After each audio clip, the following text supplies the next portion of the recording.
Disable welfare association के ज़ेर एहतमाम माजूर अफराद के आलमी दिन के मौके पर KMC स्पोर्ट कॉम्प्लेक्स में मुनक्किदा तकरीब में सीनियर डेप्यूटी कन्वीनर मुत्तहिदा कौमी मूवमेंट पाकिस्तान डॉक्टर फारूक सत्तार की गुफ्तगू।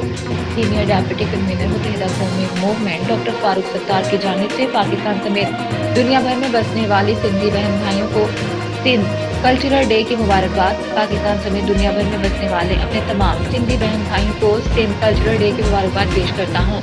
पाकिस्तान मुख्तलिफ जुबानों और सकाफतों का ऐसा गुलदस्ता है जिसके रंगो बो से हम दुनिया को मुतासिर कर सकते हैं। बिलाशुबा अदम बर्दाश्त इंतहा पसंदी के पुरअशोब दौर में इंसान दोस्ती पर मबनी सकाफत इक़दार को उजागर करने की ज़रूरत है। पाकिस्तान में बसने वाले तमाम कौमियतों का एक दूसरे की सकाफतों को जोश व खरोश से मनाना ही पाकिस्तान का बुनियादी मकसद है। पाकिस्तान तहरीके इंसाफ पार्लियामेंटेरियन के सरबराह परवेज खटक का कहना है कि साबिक चेयरमैन PTI मुल्क में इलेक्शन एक सदारती निज़ाम चाहते हैं।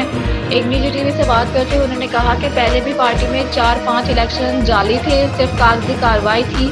पार्टी में जमहूरियत होनी चाहिए, फ्रॉड इलेक्शन नहीं होने चाहिए। उन्होंने कहा कि हम हल्फ उठाते हैं तो अहद करते हैं, कोई राज फाश नहीं करना। साइबर पर लहराकर साबिक चेयरमैन ने गद्दारी और आइन की खिलाफ वर्जी की, उन पर साइफर केस में दहशतगर्दी का मुकदमा दर्ज करना चाहिए। परवेज खटक का कहना था कि जब उनकी हुकूमत खत्म हुई तो हमारे पास अक्सरियत नहीं थी, उन्होंने सोचा कि मुल्क को नहीं चलने दूंगा। साबिक चेयरमैन PTI का ख्याल था मुल्क में इंतशार फैलाऊंगा। 1.5 साल तक इंतशार फैलता रहा जिससे मुल्क की मईशत पर असर पड़ा। PTI पार्लियामेंटेरियन के सरबराह ने मजीद कहा कि आर्मी तंजीबात पर हमलों के लिए अलग टीम बनाई गई थी और असम्बली तोड़ने के हक में कोई सियासतदान नहीं था।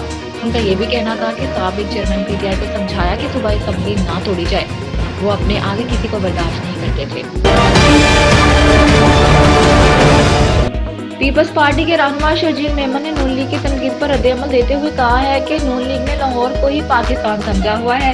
कराची में मीडिया से बात करते हुए शर्जील मेमन ने कहा कि पीपल्स पार्टी मेरिट पर अपनी कारकर्दगी दिखा सकती है, गलत तरीके या धांधली से इक़्तिदार में आने की जरूरत नहीं।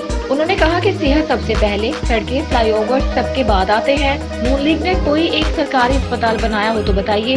शर्जील मेमन ने कहा कि कराची में पाकिस्तान की बेहतरीन तिब्बी सहूलतें मौजूद हैं, हमारी लीडरशिप इलाज करवाने बाहर नहीं जाती।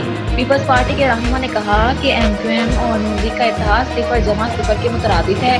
इस बार भी PB मुखालिफिन को इलेक्शन में शिकस्त होगी। कराची को अमन का शहर बनाने का क्रेडिट पीपल्स पार्टी को जाता है।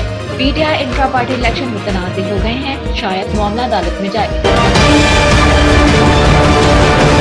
मुस्लिम लीग नून के सीनियर रहनुमा और साबिक वज़ीर दिफा ख्वाजा मोहम्मद आसिफ ने कहा है कि नए चेयरमैन तहरीके इंसाफ के 2022 तक कायद आसिफ अली जरदारी थे।